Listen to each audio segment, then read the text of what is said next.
and I want to express my gratitude to you for your presence. Thanks for coming, and thank you to Acadia Launchbox for the venue. And my name is Pierre, and I'm going to talk about my career in IT, and my goal is to entertain you with some anecdotes about the old days, which we used to call data processing, and also some tips about starting companies, being an entrepreneur, and hopefully contribute a little bit to your education. So my background is I got a BA in 1968 with a smattering of science and way too much humanities. I didn't know at the time what I wanted to do, but one of the cornerstone events of my adolescence was a 1-week Fortran course. That was the sum total of my academic qualifications, a week of Fortran. And just throwing something in there to show how things have changed. Apropos nothing, when I was 17, I hitchhiked from Montreal to Cape Breton with 2 friends. The first time I ever saw salt water. And then the next year, I hitchhiked to New Orleans, 2 weeks, $60 in my pocket, and came back in one piece. It's too bad you can't do that anymore, because it's one of the best ways of meeting people, is sitting in a car for 2 hours. And it teaches you humility. Because when you're standing, have you ever seen somebody stand by the road? You know what hitchhiking is? I've that. Stand by the road with your thumb Not out, really, but and you throw yourself at the mercy of strangers. Great formation. I've spent 2 hours in the rain by the road. You know, nobody owes me a ride, so it teaches you to be patient. When I graduated, I volunteered for the Canadian University Service Overseas, the CUSO, and I taught high school physics. You have a question? Sure. no. Oh, sorry. If you have any questions, just feel free to interrupt. I taught high school physics in Bolivia in Spanish, and it was a great experience. It's something I urge young people to consider when you graduate college or high school. Consider spending some time abroad, not as a tourist, but somebody who lives there. You will meet some gracious, intelligent people, and you will gain a new appreciation for your country. So it was a terrific experience. This is me at Mount Chacatalia in the Andes, 19,000 feet, which, by the way, is the altitude of Everest Base Camp. So that was fun. So when I came back to Canada, I got my first job. I swear to God, I walked through the door at Maritime Life Assurance in Halifax, and 2 weeks later, I was in an assembly programming course, learning assembly. So this is our computer. We ran an insurance company on 32K, not 32 meg, 32K. The only I/O devices were a card reader, card punch, and a printer. This was the control panels, okay? So debugging, you toggle a 15-bit address here. You would press a button and it would display the 8 bits value of the byte at that address. And then you toggle another 8 bits here, press another button, and it would move that data to that address. That was a gas, I'll tell you. And I got paid to do that. Can you believe it? It was terribly inefficient, but it's all the technology we had. It was a lot of fun. So we programmed, we punched our source code on a key punch, IBM 029. This was a line of code, and I brought some cards here, just for your interest. Now these are not program cards, they're Dalhousie library cards, and I didn't steal them, they were throwing them out. I passed them around, I want them back. This is what a punch card looks like. You have a question? No, my sister goes down. Your sister goes to Dal? That's around here. You want to see what the card looks like. And our programs were decks of cards that we carry around in boxes. And you debug from a source code listing on the printer. And it may seem primitive to you, but it was the only game in town. It was a blast, okay?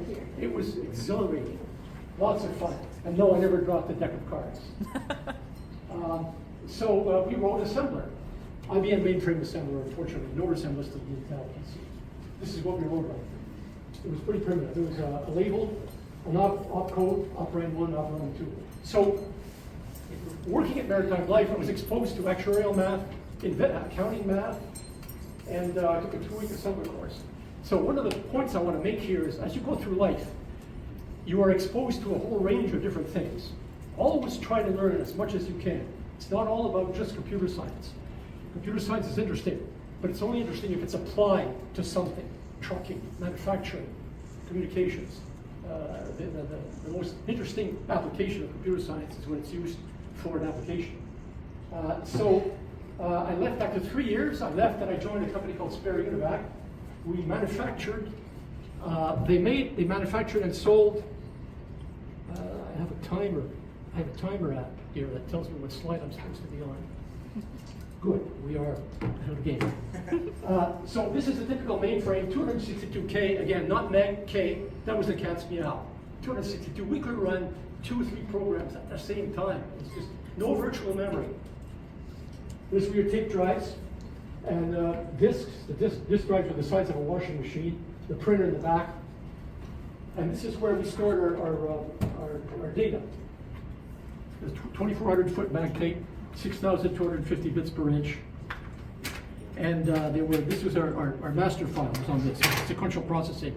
You had master file in, master file out. Every day we'd copy it over, add the transactions, and there's your two.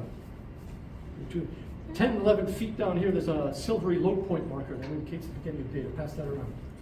So that was the game we had. This was the maintenance panel and the operator console. Some of our customers so I was what's called a systems analyst. I did tech support for the customers, and I assisted salesmen in preparing presentations to sell our mainframes. These are like $500 million machines. So Light Power had one of our machines. Nova Scotia Credit Union, we installed an online telecommunications system. That was mind-boggling.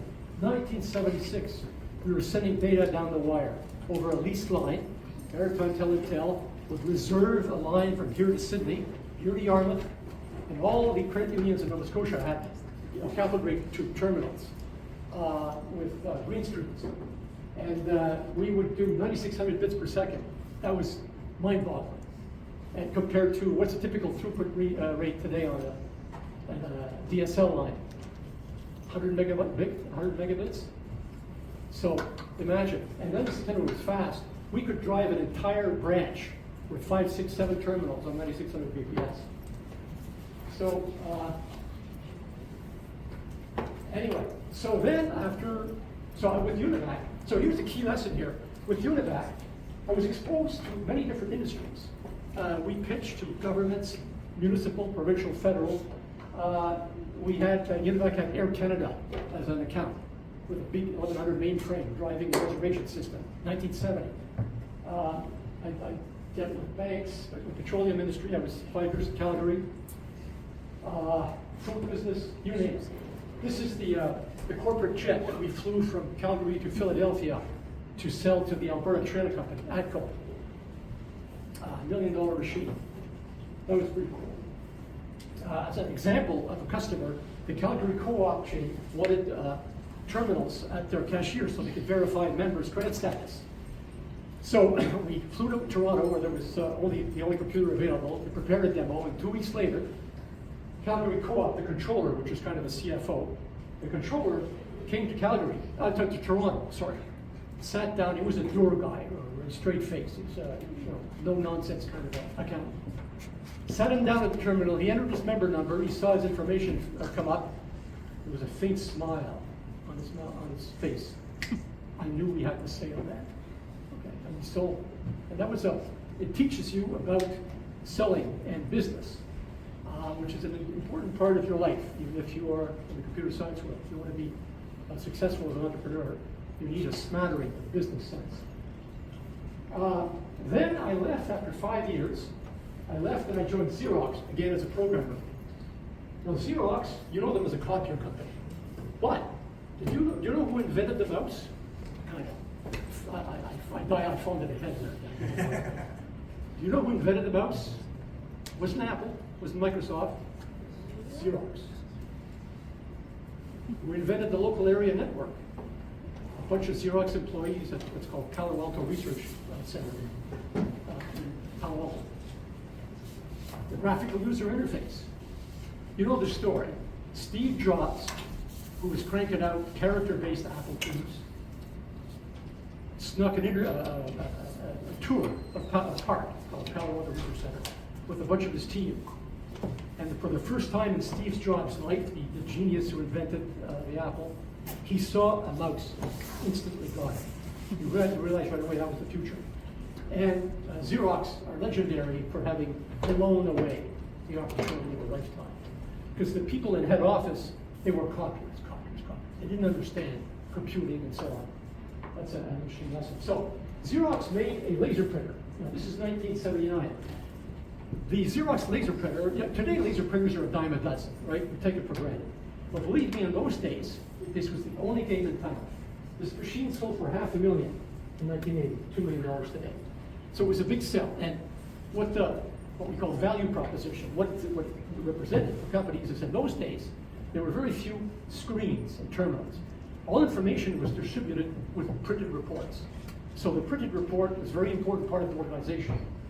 So I was tasked with assisting salesmen who were trying to sell $500,000 laser printers. This printer was so fast, 120 impressions a minute. We went through a pallet of paper in 1 8-hour shift. So it's obsolete today, but my lesson here is to take advantage of opportunities. So a year went by, and because for many reasons, we weren't able to sell any printers. So I got tired, and together with a business partner, I started a company called COS Information. We bought one of those laser printers. Oh, by the way, in Xerox, although I was a technical programmer, I spent 3 weeks in a hotel room with 30 salesmen. And me, the technical guy, I was taught sales, and the salesmen were taught programming, rudimentary programming. And that was very clever, because Xerox, if nothing, they're a good sales organization. And my lesson here is that you want to be in business, even if your primary focus is computer science, don't neglect learning about business principles. Because if you want to start a company, that is inevitable. And I'm going to tell you the secret of selling in 3 lines, okay? Selling is not about persuading people to see things from your point of view. Selling is not about persuading people. That's the common misconception. Secret of selling is to identify a problem in the customer's organization. Identify something that is a problem in that. Because if they don't have a problem, move on. You have nothing to sell. And the second step is to show the customer how your product or service can solve the problem. And every time he comes up with an objection, you come back at it. And when he runs out of the objections, he's going to buy it. That's it. $20,000 worth of sales training in 3 lines. Anyway, so I started a company called COS Information together with a business partner. And our pitch, well, again, remember, we were the only game in town for laser print. There was no such thing as a little HP or IBM laser printer. So the machine was phenomenally fast. It had 2 input trays, 2 output trays. The machine was so fast, you couldn't even stop it to reload the paper. When it filled one bin, it dynamically flipped over to the other, and you pulled out the bin. Every job was offset by 1/2 inch. It ran on a PDP-11 computer with a tape drive, and this is the big laser here. And so we did all sorts. So our pitch was, this is how computers used to print reports on a big, clumsy stock tab, a fan fold. And the fan fold was awkward. It took over people's desks. We could print the whole report, not on the 17 inches, but 11 inches. And we printed the data and the form, the electronic form, combined together. That was revolutionary, mind-boggling. The lesson here is to take advantage of the opportunity. I'm just showing one example where, at a point in time when laser printing was new, we took advantage of the opportunity, and we did that. We printed all sorts of stuff. Life insurance, benefit statements. It was revolutionary to print on 8.5 by 11. It looked crisp, clear. It was something companies could be proud of. So the companies, they would ship us their data on a magnetic tape at night. We'd print it on the night shift and ship it by courier the next morning. And we had some interesting times. We did barcodes, we did invoices, shelf labels. We printed shelf labels that you peel off and stick on the grocery store. Okay, we're the only game in town. It was a wonderful feeling to be. It was long hours. I mean, I'd sell during the day and program at night, but the world was an oyster. Okay, we could come up with any crazy scheme, and if it was cost effective, we could sell it. It was very exciting times. We're a bit ahead of time. Now, I'll tell you one interesting story here. We had a competitor. IBM also made a laser printer. It was called a 3800. But the dummies didn't print on what we call the cut sheet. They didn't print on 8.5 by 11. They printed on the big old LMS 17. They still used the fan fold. You can imagine. We had a customer come to us once. He was going to do a promotion. He was selling seat covers. He had printed 750,000, 750,000 copies of this fan fold paper. And he was going to mail it out, print the customer's name and address with the individualized pitch, and then put it in an envelope and send it out. But it was fan fold. He gets the stuff printed. He brings it to a competitor's shop with a 3800. It won't feed in the printer. The guy's got 750,000 pages, boxes stacked at the loading dock. They won't feed. They can't physically print them. So he came to us in a panic. We took a stack of them. We put it through a machine called a burster that rips them apart. We fed them through our printer, and lo and behold, we could print them. Talk about the cat's meow. We had them in by the short and curlies, as we say. So we spent the next 3 weeks printing this. So the lesson here is to take advantage of opportunities, to be able to jump. There was a catch. The stock was so coarse that it would jam feeding into our input tray. So what we had to do is we took a tripod, we took a vacuum cleaner, we stuck the hose in the exhaust end, and for 3 weeks blew a jet of air, fluttering the input paper to ease the feeding. After a week, there was a jam. The Xerox technician came, he opened the machine, it was covered with yellow dust, which was the residue from the bursting process. So anyway, we had a lot of fun, and we're going to take advantage of the opportunities. I'll come back to this story if we have time. It's quite another interesting story. Here's another example. Xerox was a very inflexible company. We had a customer come to us with one of the horse pedigrees, which were sold at auctions for thoroughbreds, racehorses. These horses go for $30,000, $40,000 a pop. The book, and when you bid on a horse, you got to know its history, the sire, which is the father, and the dam, which is the mother. What race times they did. How were the race times? You go back several generations. And race times are measured in 1/8 of a mile. Well, our font, our electronic fonts, did not include the 1/8 symbol. We needed that. Xerox would have digitized it for us. All right, you send the artwork to California, and a month later they send you a tape with the font. The guy showed up Friday night on our doorstep. He wanted the job done by Monday morning. Xerox just didn't understand business. So I reverse engineered the font file format, and we wrote our own software to edit and manipulate Xerox fonts, this is the days before OpenType and TrueType, forget about that. They were bitmap fonts. And it was a lot of fun because we then sold the software to other Xerox customers, $5,000 a pop. And we sold them to banks and universities and the French National Defense System. And one of our customers was the business division of Xerox in New York. That was a laugh. Anyway, so that was fun. So then I left and I came to the Maritimes and I joined Scotia Tech, which is the IT division of the Georgia company, Scotia Investments. You ever hear of the, okay, Ben's, at that time we were an IT consulting group and we did work for Ben's Bakery. You've all heard of Ben's, the bread company, right? Ben's. They make the loaves of bread. You don't go shopping, do you? Anybody know about Ben's here? Okay. Kobe Foods, right up here in Berwick, that's an older company.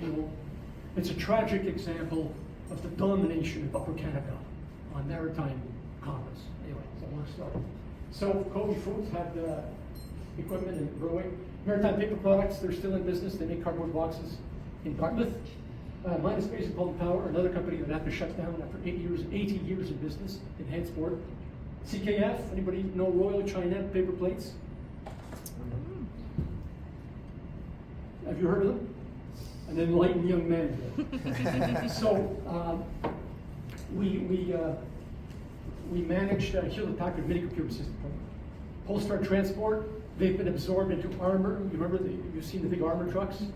Armor bought Polestar and then this all the name. So for Kobe Foods, I evaluated and implemented an inventory system, For Scotia Tech, I managed the telecommunications network. We had lines going to Toronto and BC. I gave presentations. I used to love to talk about our Toronto branch office. You don't get the humor here. All right. All commerce is monopolized by Ontario.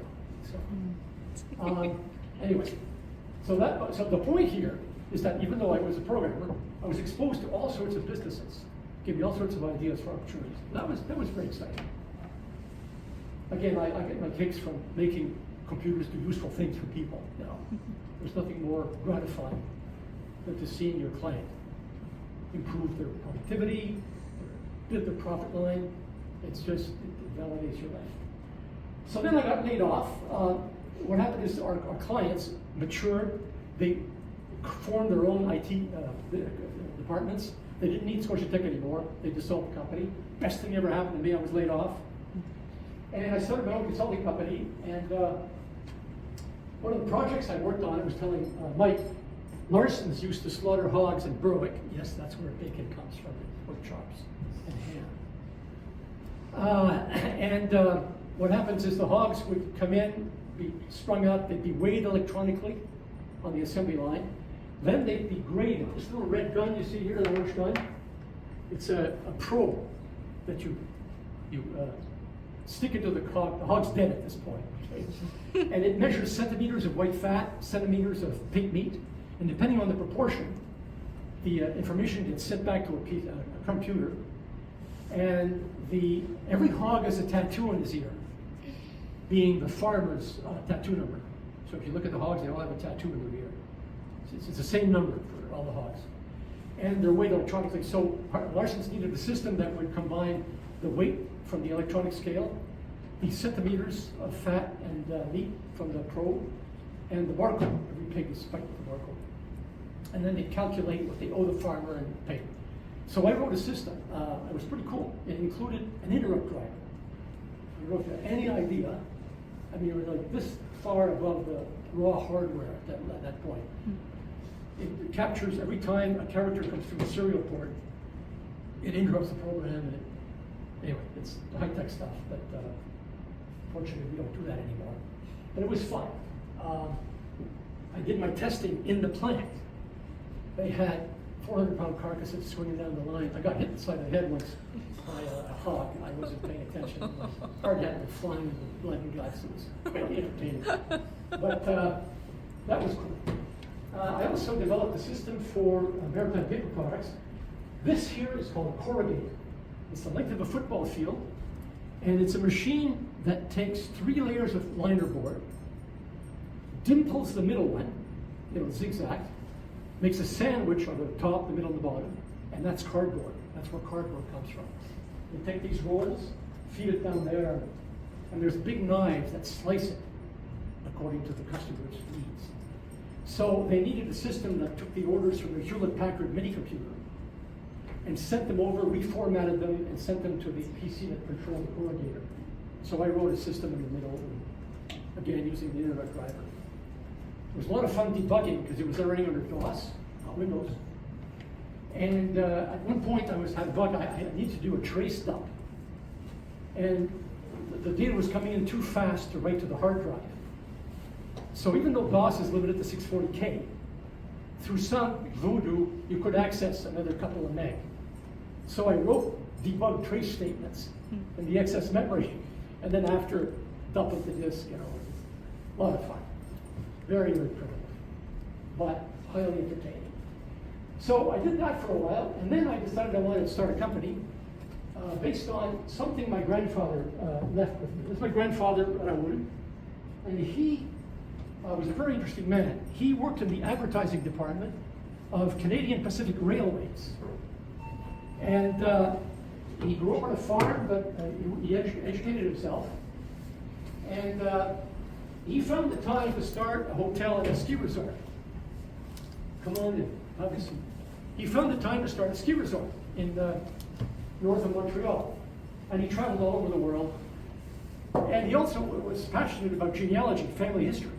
And he, in the 70s, he gave me a manuscript, which is a book containing all my story of all my ancestors, grandparents, great-grandparents, great, all the way back to 1634. So I sat on that for a few years, and then in 1995, 92, I thought I wanted to be the first company that wrote a genealogy program for Windows.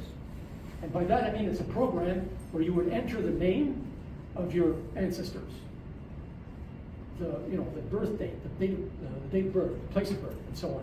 But why would you want to do that? Do you think your ancestors are interesting? The point here is that if you're worried about your ancestors, you're worried about yourself, because you've inherited their culture. You might appreciate this one day, but your ancestors, they're the ones who survived the Black Death that killed a third of Europe. They survived war, famine. Anonymous, courageous people. You are their offspring. So I started a company with a business partner, and our initial objective was, as I said, a big major program. So here's another thing I'm a big fan of, is trade shows. Not everything's done online these days. There's nothing like meeting face to face. So I'm a big fan. I encourage everybody, whatever area of business you contemplate starting a business in, think about the trade shows. They're wonderful places to meet all sorts of exciting people. We lost that guy there. What's his name? Paxton. Eh? Paxton. What? Paxton. Paxton. Yeah. What's important about ancestors? There's going to be a quiz. He's got you there, Paxton. It's you. Ancestors is you. You've inherited not only their DNA, but also their set of values, their culture. So we went to a trade show, and we got a rude awakening. This is high drama stuff, okay? Our future's on the line here. We found out there's a lot of other people with the same idea about starting a genealogy program. Guess what? 90% of them have disappeared today. But we thought of an alternative idea. Our strong suit was the charts. We were going to do genealogy charts. That's a descendant chart that our program produces. What this is an example of what our customers love. This is at the center would be you. Then at the next ring is your two parents, your 4 grandparents, your 8 great-grandparents, 16. What's the next number, Paxton? 32. Next one? Numbers you know. Like your mother's name, 64, 128, 256, 512, 1024, and so on. 11 generations here. So this is typically what our customers, the data they have. So we pivoted. We said, all right, everybody's doing a data entry program. We don't want to force our customers to have to choose us or the other one, because our customers grow very fond of their genealogy program. They have muscle memory of how to enter the data. So you're not going to force them away. So we added some code to read the native database format of all the major genealogy programs. And our program would go in and read your database, so that whether you're using Family Tree Maker, Legacy, Ancestral Quest, Path, whatever, we would be there, your faithful charting program.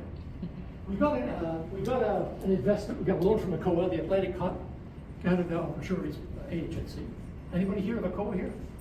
Are they still in business? I think so.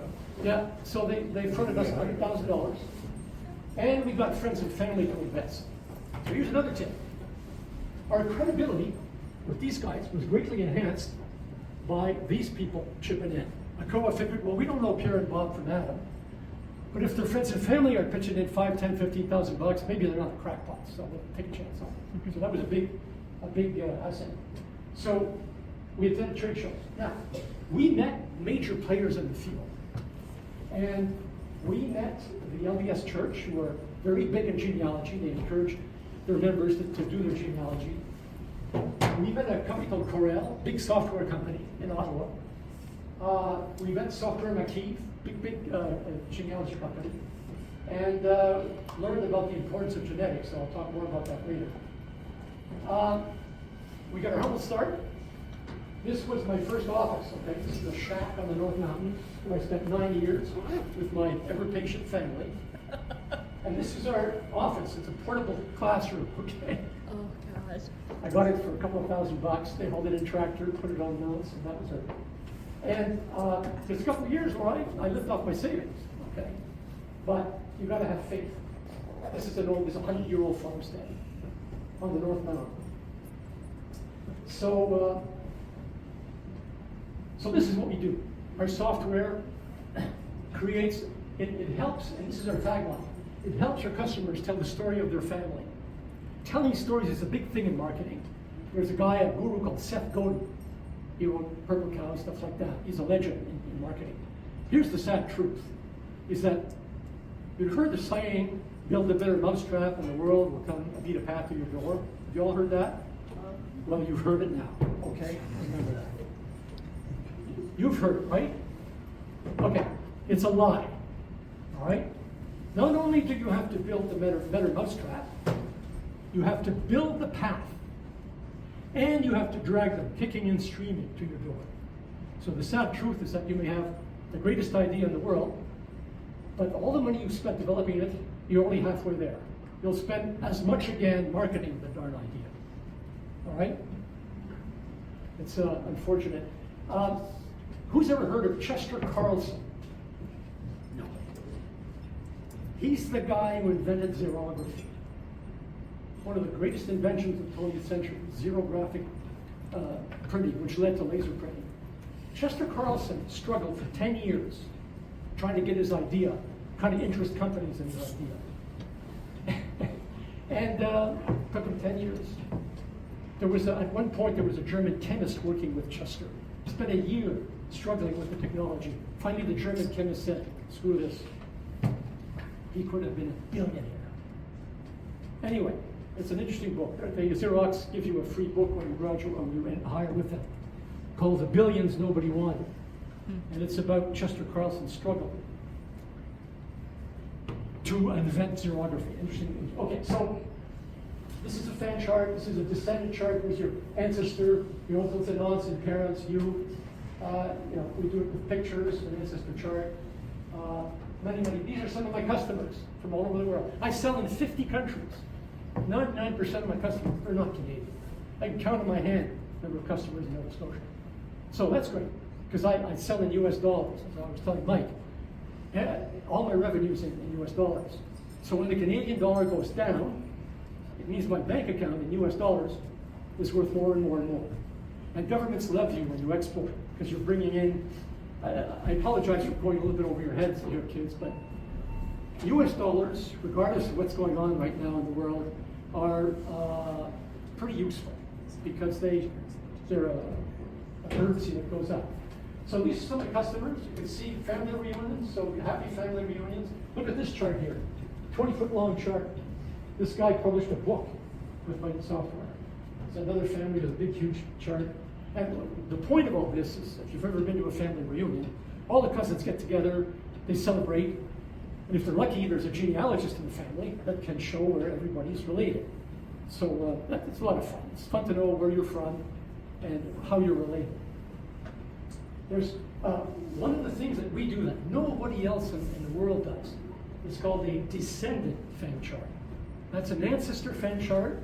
Starts with you, branches up into the past.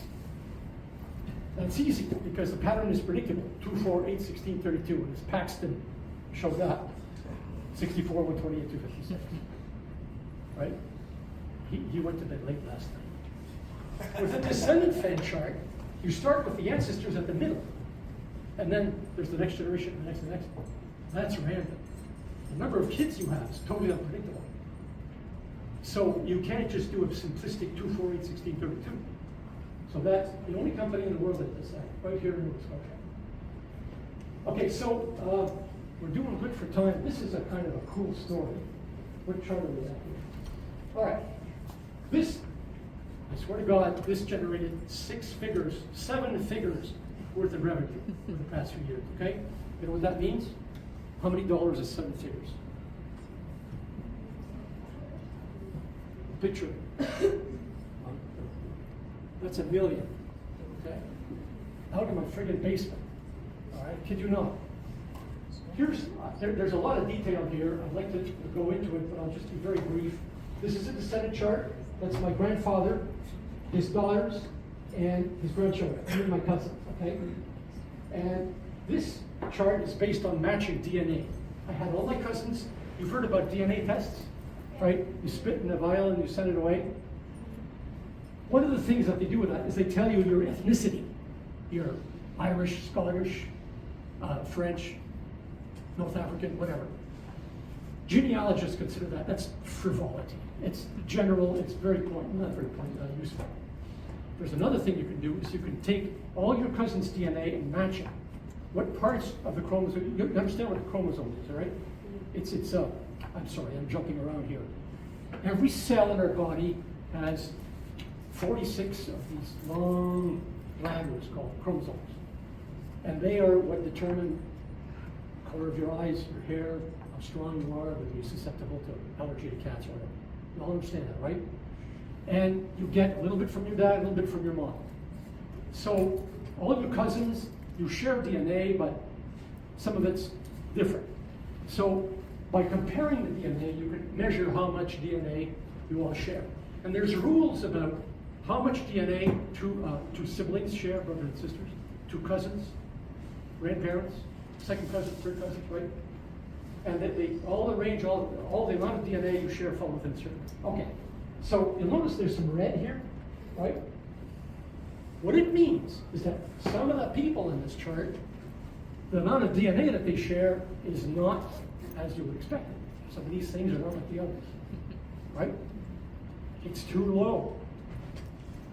So what happened is that, combined with some stories from my oldest cousin, we found a mystery in the family, a secret, okay?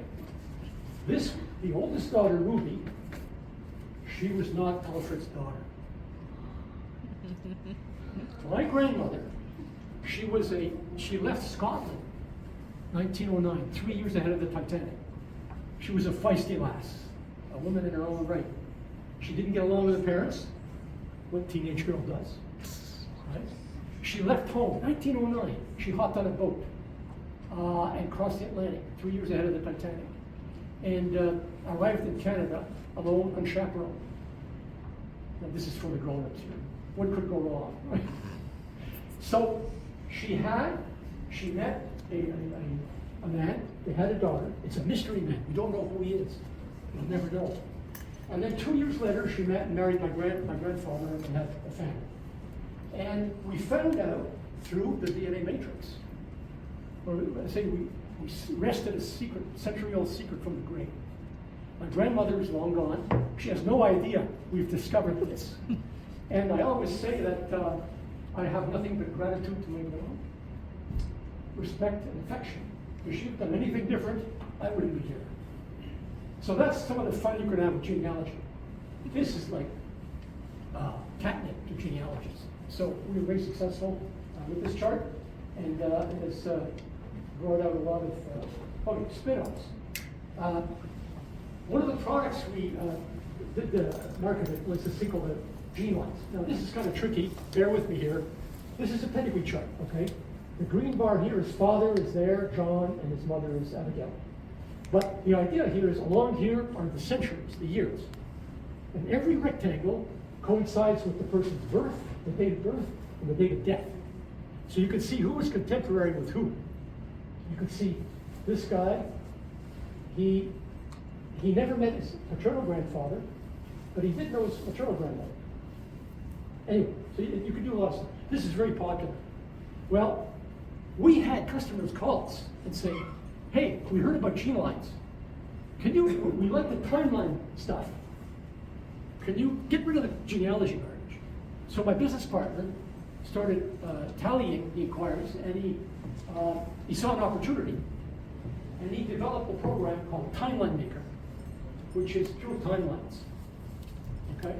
Which is great. Lawyers love this stuff because it allows them to present a case. You know, he entered the room there, and they broke his leg there, and so on. It's very useful for convincing a judge and juries of your case. Matter of fact, we licensed this to Thomson Reuters. We got a 7-figure licensing fee, royalty fee from Thomson Reuters for the Timeline Maker. So that was pretty cool. So this again shows you how to take advantage of opportunities. We also developed other products. like, I did a geography project, map my family tree. What it does is it scans your genealogy database, you remember, with all the places, right? And it geocodes the places. It finds the latitude and the longitude of all the places where your grandparents lived, were born, lived, and died, right? And it creates custom map with a dot for every place in your ancestry. So it's customized just for your genealogy. And it's really cool because people are pretty sloppy about entering place names, especially if they're not familiar. So we developed some very nice technology there to do approximate matching. We use something called triangles and so on. And then another product we developed was 3D Family Tree, which is, hopefully it's still running, but so we use DirectX technology, you see, you see that? So DirectX, this is really cool, okay, so you can zoom in like that, see all the pictures. DirectX is, for you gamers out there, it's the lower level, what do you call it, the roots, the cellar, the basement cellar of gaming. Like Unity is built on that. You familiar with Unity, the game engine? Right? Yeah. That's what you use to make games. Unity outputs OpenGL for the Mac and DirectX for Windows. So I'm coding at the raw lowest level. It was extremely fun, but it was a complete waste of time because nobody cared. Nobody was interested. So the lesson here is do your market research. Now here's one of my flaws. I got sidetracked with fun stuff, technology. This is really cool. One of the things here is everything has to be turned into a triangle. Every block, every square, every cubicle, got to be divided into triangles. So you get into shader programming, low-level interface with the video card. There was a time there where I was on a scavenger hunt for old cheap video cards, the kind of video cards that my customers would have, because my customers are not gamers. So I went all through the computer stores in Halifax. I'd pay them $10 for an old video card, and I'd have a computer dedicated to that. I'd strip out the guts, insert the video card, test my software. And there's an option where you can display frames per second.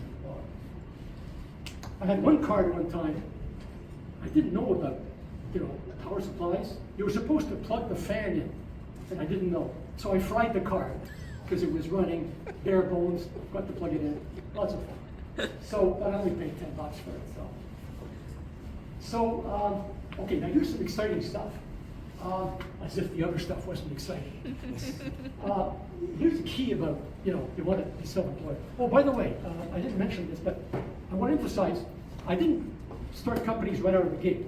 I was an employee for 10 years, working in companies, learning business and accounting, before I went off and started my own companies. So here's the key where we got started.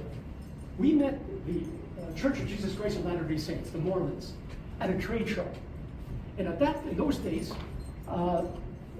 desktop software was distributed as a diskette or CDs. And the LDS, I'm not a member of the church, but we just did business with that. The LDS church is very focused on family history. It's part of their religion. They've invested hundreds of millions of dollars in that technology. They developed a cheap program which we were practically giving away, okay? The program was bare bones, character-based, okay, no GUI stuff, all character-based. And you could enter your grandparents' names and places and so on. You won't find it on there. This is a real interesting story. We met them at a trade show. The LDS is very accommodating. They want to encourage people to do genealogy. They were in a dilemma. They had encouraged all this interest in family history. Now their customers, and there were a lot of customers who were not church members, right? They wanted everybody's data. People wanted charts, because it's all about charts. You can't bore your family with your family history unless you have a chart. And the church was not interested in developing charts. They were not in the software business, okay? So we met them. And we came back from a trade show one year, and one cold, February morning, I'm in my little shack on the mountain. I get a call from Utah, Salt Lake City, Mormon headquarters. And there's a fellow I met there, and he wants to know, would we consider, but these people are pumping out software by the millions, would we adapt our software to fit with their path? All right, and that was it. That was a license to print money. No hesitation. He said, you betcha. We flew down there in subsequent weeks, met with the top echelon, and we worked out a deal where we would adapt our software, and they packaged it. And they have a worldwide reputation. Nobody ever heard of us. And for the next few years, we cranked out, they sold, we estimate at one point we were running on millions of desktops. And we got a royalty. Now, they don't pay much, but it was good enough. So the lesson here is we took advantage of the opportunity. We met face to face. We never would have met these people online. Another story, Corel. You ever hear of Corel? They make Paint Shop Pro. It's a big company, right? They bought WordPerfect. Used to be the #1 word processing software. They could have been a contender. Nobody gets the Brando reference, right? There's a movie called On the Waterfront with a famous actor called Marlon Brando.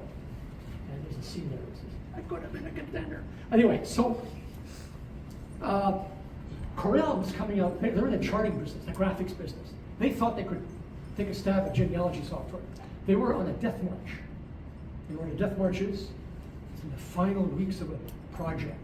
Very typical of gaming software. Anybody thinking of going on gaming software? Anyway, so they were short the fan track. They needed the fan track. We told Corel, hey, you've got to have it because your competitors have it. Again, meeting in Ottawa, within a few weeks, they wrote us a 6-figure check, $500,000 for our source code. So that was fun. As an add-on, the LDS continued on. People were sending them genealogy data. So the LDS created a system called the Pedigree Resorts File. They put out 250 CDs and DVDs with genealogy from all over the world. And they packaged it with our software, and we sold it. So these are some of the technologies we dabbled in. So my problem is I get sidetracked with fun stuff, okay? And I get to the detriment of our success, marketing success, so I take the blame for that. These are some of the stuff we dabbled in. Oh, I must say, key part of being an entrepreneur is I think a supportive partner. That's my dear wife, Wanda. She put up with a lot of unusual circumstances, and you have to make sacrifices, be prepared to pivot. Find a niche. I got a couple of suggestions at the end of the presentation. Find a niche. You're not going to be able to put out the next word processor or the next spreadsheet, but there's some opportunities there. It's the same. Laser printing is no longer an opportunity. But it's just an example. Have a tagline. Telling a story is a big part of marketing. Everybody likes to tell stories. That's what I'm doing now. Go to trade shows. And a big source of our innovations was suggestions from customers. A lot of the charts that we developed, a lot of the features, was input from customers. So I keep a bug database. So now, we made a lot of mistakes. I say, I'm a family tree. That was a lot of fun, but nobody buys it. You know? 3D family tree, nobody's interested in that. The embroidery thing, okay? I spent 6 months on an algorithm to satin stitch, fill a ladder polygon with a zigzag. Now, you can't just flood fill it. You can't overlap the same region twice, because it'll bunch up the embroidery, it'll jam the embroidery machine, and they won't do your embroidery anymore. There's only 2 games in town that you don't want to take that chance. So that was fun. But let's see, you can embroider your pedigree on a shirt. I have a customer in New Zealand who sells racehorses, okay? Nice thoroughbreds, $40,000-$50,000 a pop. And when he sells a horse, he gives his customer a t-shirt embroidered with the horse's pedigree. Remember I was talking about the sires and dams? Imagine that? There you go. So that's fine. I was doing engraving for a while, okay? 3D printing. I developed an option to put out stereolithography. Anybody do 3D printing here? Okay. With filament or resin? Filament. I also have resin on them. What's that? I have both. You got resin? And filament. Cool. What does it smell like? Is your mom complaining about the smell? I don't know how to describe it. It smells like breath. Your mom doesn't complain? It's in the basement. Lucky. And you've got a 3D printer? Me and Benjamin are brothers. Oh, I see. Good, good, good. Anyway, so again, nobody cares about that stuff. Engraving. For a while there, I was engraving family trees on metal because genealogists are very aware about how ephemeral our information is. Okay, they've had the experience of working their way through archives and how evanescent information is. I mean, it disappears like a puddle in a summer morning asphalt. So I would engrave it. It's a great gift idea to your grandparents and the grandparents to the ungrateful grandchildren. But it required so much promotion and advertising. I had a great deal going. I would actually transmit the electronic file to an engraver in Austin, Texas. They would carve it and ship it to the customer. Cut down customs, cut out the delays. It was a lot of fun. I was all set up to do it for Europe, but it's a full-time job promoting this stuff. There's a technology called Standard Template Library, C++. I learned that too late in life. I suffered greatly from working in an isolated environment with no senior colleagues telling me about neat stuff. So that is regrettable. I adapted Charlie Companion, our flagship product, to interface with the online websites, Family Search, Genie, and MyHeritage. It flopped. Okay, people just didn't buy it. I chose the wrong content management system. Okay, I chose the wrong e-commerce platform. Wasted a lot of time. More mistakes. And then the first half of the company, I was a business partner with another guy. He handled the marketing. When we split the company, I was responsible for it all. And as a techie, I just did the bare minimum, and I didn't do it enough. And it can cost more than developing the product. Search engine optimization. This is filled with charlatans and grifters. Okay, they'll do your website for $20,000, and if there's no sales, golly gee gosh, it's not their fault. They go off to the next sucker. So I've been burned. We spent $1,000 on Facebook clicks, zero sales. And again, in my field, the internet is dominated by the gorillas in the field. Ancestry.com, you all heard of Ancestry.com? They monopolize genealogy search on the internet. MyHeritage, Family Tree Maker, dominate search space. And another problem I have is my customers, they are islands, okay? This may sound a little bit like some excuses, but if you find a movie you like, a book you like, a restaurant you like, you will tell your whole family and all your friends, right? The genealogist, there's usually one per family. And everybody else delegates that. And that genealogist is an expert on that family, has no opportunity to talk to other genealogists.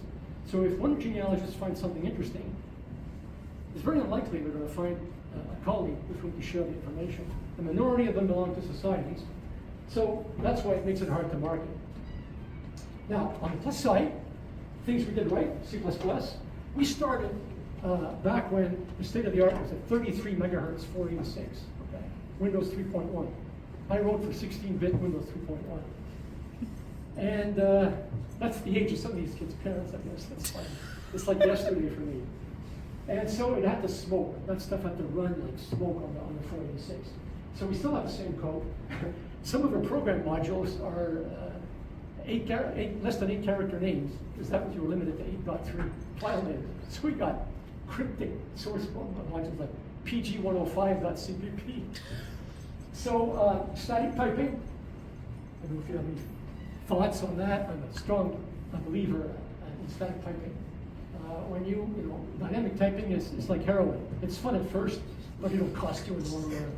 So you want to manage a million lines of code, static typing. I want to find out at compile time whether it doesn't work, not at runtime.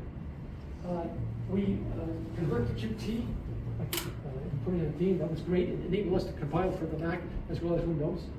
We got into the DNA technology, that was good. Descended fan chart. I found an e-commerce platform called Infusionsoft that was really good. It cost $300 a month. So when I downscale the marketing, we switched to panel, also very good. You wouldn't believe the nightmare of selling to Europe. Every country charges VAT, and there's 28 of them. So it's insane. Fortunately, Pat will have us on that for you. Acadia Co-op, great experience. We've hired probably maybe half a dozen or more Acadia computer science students. We're not anymore, unfortunately, I'm sorry. But it was a great experience. They were really sharp, and they did some fantastic work. It was a pleasure working with them. Again, trade shows, business partners, it's a key to, we wouldn't exist on our own. We use Mantis for bug tracking. There are more sophisticated systems. If you're developing software, there's three things you need: an IDE and a compiler, a bug tracking system, and a version control system. We use Subversion for certain. You all know what version control is? Hands up, of course. Right. Who doesn't know what it is? Don't lie. Who doesn't know what version control is? Of course. Okay, kids. What it is, very simple. It's a record. Every time you change your code, you check it in it's called the repository. And it's a long list of what your code looked like yesterday, last week, the month before. And it's essential. If you introduce a bug, it allows you to compare. So one of the things you can do is you can compare side by side what your code is today. Do they use text? Is it all graphical? Do they do any kind of text? Some of them program in JavaScript. Yeah, JavaScript. Yeah. But the rest is all graphical. It's right? all block-based. So it wouldn't apply as much. Well, one day you'll be writing text statements, and what happens is as you go along, sometimes weird bugs are introduced, and you're wondering what happened. So you can instantly bring up today's code versus what it looked like last week, and it shows you, highlighted in red, every change you made, or every change your colleagues made. And you can tell, oh, maybe that's what happens if I reverse that code? So it's a history of your code. It is indispensable to software development. Now, the big boys use Git. I guess you guys use Git, right? Yeah. It's too complicated. I couldn't figure it out. So Subversion's really cool. It has a nice interface with the Windows Explorer. So you understand? It's a history. It's like a journal of all the changes you made last week. So as you go through life, you'll be in situations where this thing worked last year, but it has stopped working since and nobody noticed. So you've got to look at a year's worth of changes. So not only does it compare today's code to yesterday's, but January's code to December's code. Right? Guys live and die by it. Is that an exaggeration, Mike? Oh, it's indispensable. Indispensable. Large teams, understanding who changed what, who broke what. Anyway, so does that sound interesting? You don't have to worry about it for now, but I would encourage you to get that done. Okay, so export, or the export market, that was a big plus. Like I say, I've got customers in Tibet, and I got customers in Tahiti, that's in this Polynesia. And thank God for Google Translate. Makes it translate to the German customer, Spanish customer. Now they're all pretty good in English, but it's nice to be able to do them in courtesy. And it's been a blast. Okay, this is other stuff I worked on. It's 3:30. Do we have time for another quick story? All right, let me go back to, this is again open border stuff. Yes. So, two things in life: love your family and have fun. And if you can break even and support them, man, you're what it made. This is back to the laser printing company. Okay. Now, my partner, my business partner, was an old-time printer. So in addition to this highfalutin laser printing stuff, we also did traditional offset printing. Now, offset printing is done on a machine like that. And what it is you take a plate, you roll it into your offset printer. You ever seen the old printers with a block of metal type, and they have a roller and they roll ink over it, and then they press it against a page of paper? Have you ever seen that? You've never seen that. That's Gutenberg, 1490. That's the invention of printing. They had a big frame with raised metal letters, right? You picture that? And then, okay, like a rubber stamp. Excellent, yeah, like a rubber stamp, except it's metal letters. They roll the ink, then they press a page against it, and then off comes the page all printed, and they bind it into books. That revolutionized Western society. It brought down kingdoms. So, an offset press is a bit like that, except it uses a flexible master with raised letters. You put the master in there, you run it through the ink rollers, and then you start passing blank paper through. And the offset press transfers the ink from the master to the paper. It's high quality printing, but the problem is for every original, you need like $5 on the master, and you need to waste 20 pages just to get the ink right. So you only use it when you're making 1,000 or 10,000 copies. Anyway, my partner had a deal with the Quebec liquor store to print shelf labels, hard-coded shelf labels. High quality offset printing that you paste on the shelf labels. Now, the master for this was created by a company called Logitech. It was typeset on a machine like this called the AutoLogic Apps Micro 5 typesetter. What that machine was, it was a computer with a great big cathode ray tube and a photographic chamber. So the liquor store would send a mag tape with the data to Logitech. Logitech would typeset it, flash an image, and take a picture of it on a photographic plate. Great big, you've seen photographs before, right? Yes. Printed photographs. Imagine a photograph that's 11 inches wide by 17 inches tall. Anyway, so Logitech would then develop the paper and ship it to us by courier. Well, these guys were no dummies. Round about a few months after we bought our 9700, guess who else bought a 9700? Those Logitech fuckers. So now our supplier, who was, you couldn't, this typesetting, there's only one company in the world that could do the typesetting for us. Our only suppliers were now also our competitors. All right? It's like you've got this disease and you need this medicine, and there's only one company in the world making this medicine. They could charge you anything they want, right? We panicked. I mean, at that time we were losing money. This sticker printing business, that was a lifeblood to our business, okay? We needed that to continue running. So we had a quick meeting, me and my two business partners. We made a decision. By golly, we were going to do our own typesetting. As it happened, there was a typesetting convention in New York City that next month. So I hopped on a plane, flew to New York City, got a crash course in typesetting, and came back with a recommendation. We got our own AutoLogic Apps Micro 5. Okay? We hired 2 programmers, and within a couple of weeks, we were cranking out our own plates. All right? Can you believe it? Now, the typesetting was fairly simple. So Logitech did really fancy stuff, did text composition. So we didn't completely replace Logitech. Hired a couple of programmers. And we were like, we were doing our own plates. We had to buy a big machine to develop the photographic paper. It took a lot of guts. Well, apparently, my 2 business partners walked into the president of Logitech's office the following Monday, okay? And I wasn't there, but the story goes, he looked up, the president of Logitech, the guys who were about to screw us, looked up and said, oh, I think you must be hearing about the price increase.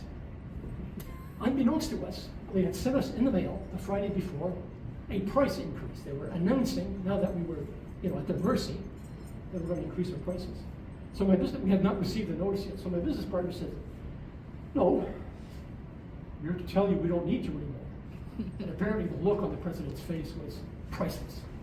So that kind of adventure is some of the bumps and grinds you're going to run into being self-employed. And it's very exciting, a very interesting part of life, and to be welcomed, opportunities to be welcomed. You only grow through obstacles and struggles. You don't grow by playing it safe, comfortable. So any questions? I can't believe it. So I don't, if you, it's not for everybody. If the opportunity arises, I recommend it. You work long, hard hours, but you are your own boss, and you have the opportunity of pursuing all the opportunities and the things you think are worthwhile, and you have fun. So I'm really happy to have had a career in IT, and I recommend it. You never stop learning. I've been doing this for many years, and I'm struggling to learn JavaScript.